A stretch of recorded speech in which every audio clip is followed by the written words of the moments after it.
Let's get some more now on our top story. The dramatic announcement of a civilian trial for 5 suspected plotters of the 9/11 terror attacks, including the confessed mastermind, Khalid Sheikh Mohammed. Our senior legal analyst, Jeffrey Toobin, is joining us from New York. Explain why a civilian court for these 5 as opposed to a military tribunal.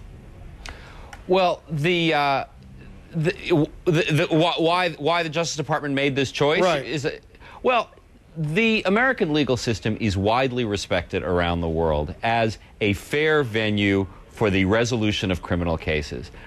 The decision was made that if we want a judgment for the execution of Khalid Sheikh Mohammed and his associates to have credibility around the world in the way that Guantanamo Bay never did, we have to give them the full protections of the American Constitution, and only then will the verdict be seen as fair and be fair around the world. So this was basically in part designed to reassure the rest of the world? I think that had a big part. Guantanamo Bay was a huge issue, a huge black mark in terms of American international relations, and it is a classic difference between the Bush administration and the Obama administration. And this decision, as we learned today from the prior 2 attorney generals, is one that the prior administration would not have made. This one did, and we'll see whether they made the right choice. Because other detainees, including those who were associated with the attack on the USS Cole, will be tried by the Obama administration before military tribunals. And the explanation they're giving that one operation was done overseas as opposed to one being done in New York City and the Pentagon and Pennsylvania, to a lot of folks, that doesn't really seem to make a whole lot of sense. It doesn't make a lot of sense to me either. I think a lot of it has to do simply with the available evidence in each case. Remember, the bombings of our embassies in Kenya and Tanzania, which of course took place overseas, those were tried in American courtrooms, not in military tribunals. So the distinctions the Obama administration is drawing here, let's just say they are new. They may be right or wrong, but they're not ones that have traditionally been drawn. Listen to this exchange the Attorney General Eric Holder had at his news conference earlier today. Are you confident that they will actually be able to stand trial, that they'll be found mentally competent, and that their harsh interrogation techniques like waterboarding, that they'll still be able to go to trial despite that? I would not have authorized the bringing of these prosecutions unless I thought that in the outcome, we would ultimately be successful. I will say that I have access to information that has not been publicly released that gives me great confidence that we will be successful in the prosecution of these cases in federal court. Wow. What is he referring to? Access to information that hasn't yet been made public? Well, that certainly piqued my interest as well, Wolf. The context of that statement suggests this. Obviously, one of the big problems with this case is going to be the waterboarding. No American courtroom is going to admit testimony, admit statements that someone made while they were being waterboarded.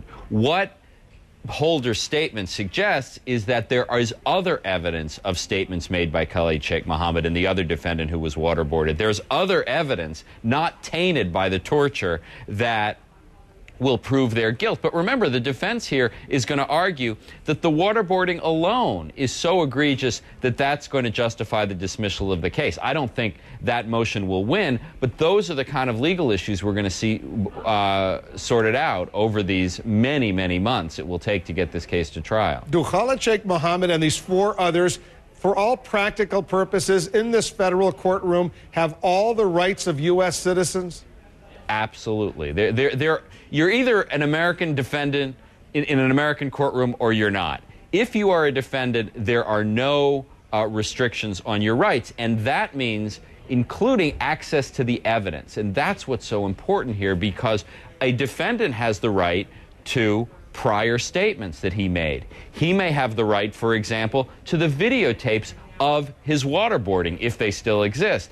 He could broadcast them. He could use them in the courtroom. That could have tremendous propaganda advantage. He could have access to very secret intelligence matters, which certainly are part of this investigation.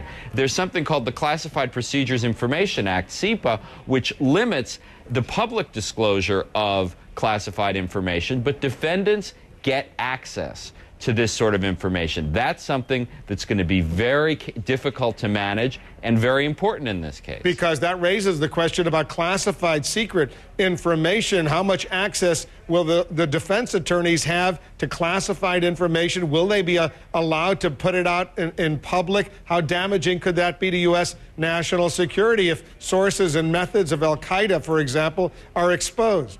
And the stakes could not be higher, because there is nothing our government cares about more at this moment than the intelligence efforts to stop terrorism, wiretapping, bugs, etc. And these are the worst of the worst, as Donald Rumsfeld said. So they will have access to the greatest secrets, potentially. We'll see how the judge manages that. That's why I think in particular some people are worried about whether this case is a bridge too far for our legal system. Can they get a fair trial in New York City? Well, you know, think about this question. Jury selection.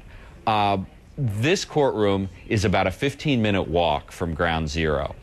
All the jurors will have exposure to 9/11 one way or another. Certainly the defense may ask for a change of venue. Is there another courtroom in America that would be secure enough for this trial? A big issue. But what the government will certainly say here is we will have detailed voir dire of all potential jurors. They'll fill out questionnaires, they'll be questioned under oath, and that will be able to assure a fair trial. Just on the jury issue, I mean, and that's only one issue, but again, that's going to be very tough, and the judge is going to have to take a firm hand, and he or she, in that area, like so many others, will have his or her work cut out for him. Jeffrey Toobin knows a lot about this stuff. He's a former assistant U.S. attorney himself. Jeffrey, thanks very much. Okay, Wolf.